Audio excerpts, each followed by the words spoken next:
Beda jitħaddem il-Joint Innovation Center li jmexxi il-kunċett ta' Safe City li se jara l-installazzjoni ta' att ta' kameras tas-sigurtà madwar Malta b'mod partikolari f'San Ġiljan u l-Marsa.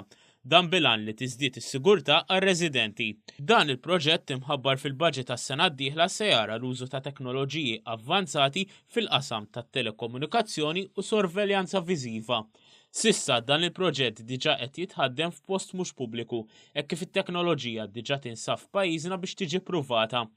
Fil-bidu tas-sena d-dieħla mistennija tinfetaħ konsultazzjoni pubblika dwar l-użu ta' dan l-apparat u jaċċerta kif dan il-proġett mhux ser ixekkel il-privatezza tal-persuni.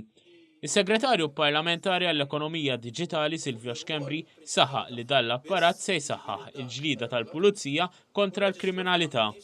Ambjent li jkollok ċertu attività li forsi bl-aspett uman ma jkunx biżżejjed li inti tinterċetta, grazzi għat-teknoloġija b'diversi kameras ukoll ħankun qed tinsaħħu idejn anke l-Pulizija sabiex tkun tista' tintervjeni fejn ikun hemm attività mhux xierqa.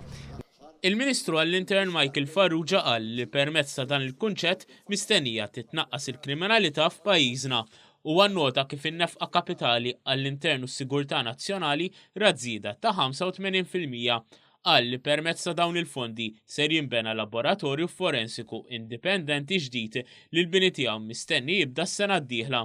Sa nkun qegħdin insaħħu lead investigattiva fil-ġlieda kontra il-kriminalità, ħajkun hemm bini ġdid, ħajkun hemm apparat ġdid tal-aħħar teknoloġija u wkoll li jkun ċertifikat ISO ħalli il-livell ikompli mhux biss jiddaħħal imma jkompli jiżamm matul is-snin. Dr. Farrugia tenna li fil-ġimgħat li ġejjin se tibda diskussjoni biex kull droga sintetika li tidħol f'pajjiżna tiġi legali. Dan hekk issa minħabba diskrepanza fil-liġi hemm tipi differenti ta' drogi sintetiċi li għadhom legalizzati. Aħna nittamaw li titressaq fl-qsar żmien possibbli wara diskussjonijiet illi konna fuq il-budget ħalli tkompli tgħin il-ġlieda tal-korpi dixxiplinati kontra il-kriminalità assoċjata ma' droga.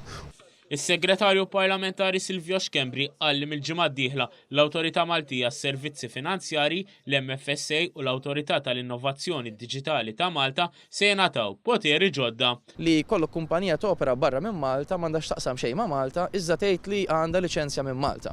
U allura issa fl-ewwel ta' Novembru ħajtlu s-seħħ liġijiet li tagħti saħħa kbira l-MFSA u l-Awtorità tal-Innovazzjoni li tintervjeni anke b'mod kriminalment fuq dawn l-awtoritajiet u anke iwaħluha multa u twaqqafha mill-operat. Multi jitilgħu anke saħansitra sa' 10 miljun euro.